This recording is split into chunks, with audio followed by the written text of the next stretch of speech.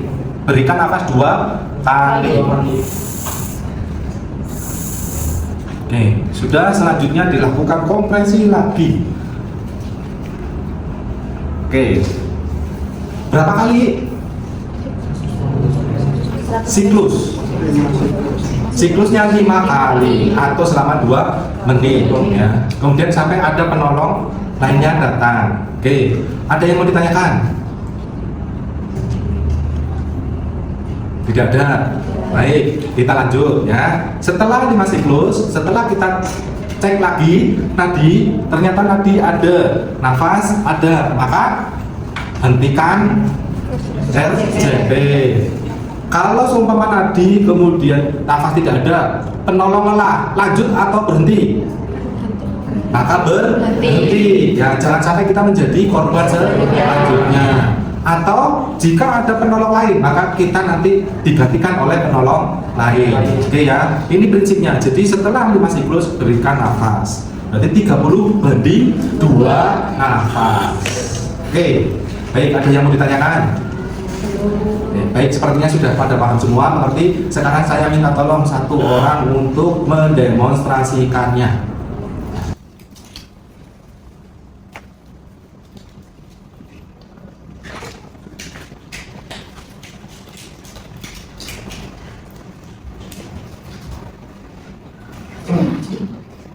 Pak, bisa mendengarkan suara saya? Pasien tidak merespon, sebenarnya belum nafas. Nanti kita terapkan nafas. Dalam tim kesehatan dekat. Di sini ada pasien tidak sadarkan diri, bisa kirimkan bantuan ke sini.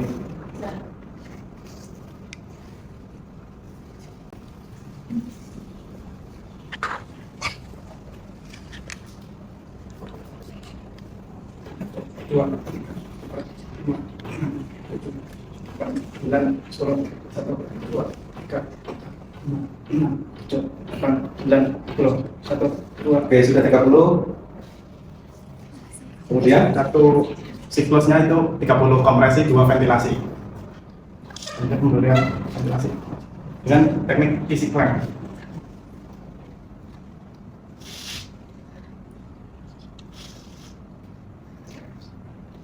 Selanjutnya lanjutkan operasi jika pasien masih belum sadar atau tidak ada dia tidak nafas. 1, 2, 3, 4, 5, 7, 8, 9, 10. oke, baik, sudah ya. Terima kasih Mas Sokal sudah mencoba untuk melakukan. Dan ada beberapa hal yang perlu diperhatikan tadi ya teman-teman. Terima kasih sudah mau. Saya kasih tahu ada beberapa hal yang perlu diperhatikan. Tapi ada nggak yang memperhatikan teman-teman? Apa posisinya? Oke. Satu itu. Kemudian kedalaman. Oke, 5 cm. Kemudian lengan harus lurus ya. Tidak boleh ditekuk. Ini tadi kan. Nah, tidak boleh begini. Nah, tuh. Terus ritmenya 100 kali per menit. Ya, maka bagaimana seperti detak jantung. 1, 2, 3, 4, 5, 6, 7, 8, 9, 10. Ya, dihitung sampai 30 kali. Kemudian posisi tadi ada yang lupa. Cek nadi itu setelah memanggil bantuan. Jadi minta bantuan dulu. Ya, setelah cek Oke, mungkin itu saja ya yang bisa kita bahas. Nanti kita akan ulang lagi, praktek lagi masing-masing. Ya. Kalau ada kegiatan untuk praktek mandiri, bisa belajar sendiri setelah ini. Jadi semoga teman-teman bisa melakukan ini dan bisa memberikan bantuan pada pasien yang kita sadar. Oke, ada yang mau ditanyakan? Oh, baik. Karena waktu sudah menunjukkan selesai sesuai dengan yang tadi awal. Sebelum saya akhiri, saya hanya bisa menyampaikan, tolong dipahami, dimengerti, dan jangan lupa harus dicoba, harus mendemonstrasikannya biar bisa. Ya, karena salah satunya bukan hanya melihat, tapi harus dilakukan. Oke, saya akhiri. Assalamualaikum warahmatullahi wabarakatuh. Waalaikumsalam warahmatullahi wabarakatuh. Baik, terima kasih. Ini adalah tadi video pembelajaran yang saya lakukan dalam mata kuliah perawatan gawat darurat dengan jumlah SKS 2 SKS. Kemudian di dalamnya tadi sudah saya lakukan dari awal proses pembelajaran, dari pembukaan sampai kemudian ada praktek dan demonstrasi. Video ini dilakukan untuk memenuhi tugas dalam proses sertifikasi dosen tahun 2026. Atas perhatian, saya ucapkan terima kasih. Assalamualaikum warahmatullahi wabarakatuh.